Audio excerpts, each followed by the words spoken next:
असं वाटतं की आपल्या आपल्या बाबतीत करुणा म्हणजे दया, आपल्या बाबतीत आपल्या नातेवाईकांना, शेजाऱ्या पाजाऱ्यांना, सगळ्या सोयऱ्यांना, हितचिंतकांना, मित्रमंडळींना आपल्या अडचणीच्या काळात दया येईल. परंतु आपला अनुभव मात्र असा असतो, सुखामध्ये सगळेच असतात, परंतु दुःखामध्ये, अडचणीमध्ये सगळी मंडळी पाठ करतात.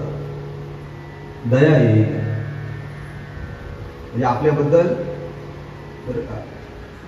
अशी काहीतरी भावना आपल्याला आधाराची देतील. पण नाही, एक तत्व नाम दृढ धरी म्हणा हरीची करुणा. करुणा हा जो शब्द आहे तो फक्त आणि फक्त भगवंतासाठी वापरावा.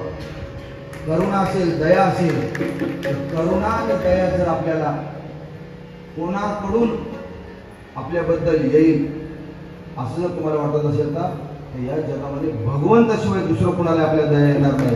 आपल्या बाबतीत करुणा कोणाला येत नाही. आणि म्हणून आपल्या संबंधी जर फक्त केवळ आणि केवळ भगवंताच्याच ठिकाणी जर करुणा असेल, केवळ आणि केवळ भगवंताच्याच ठिकाणी दयाभाव असेल, तर आपण केवळ आणि केवळ भगवंताचाच आठवण केला पाहिजे. भगवंताचाच आठवण केला पाहिजे. आणि हा भगवंताचा आठव संबंध गोकुळवासीय वृंदावनामध्ये बरं का अतिशय मोठ्या प्रेमानं, आनंदानं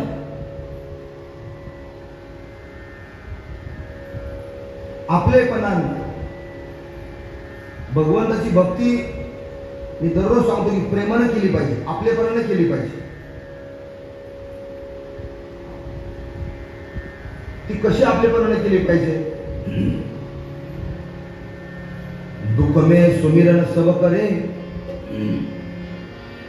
सुख में करे ना को.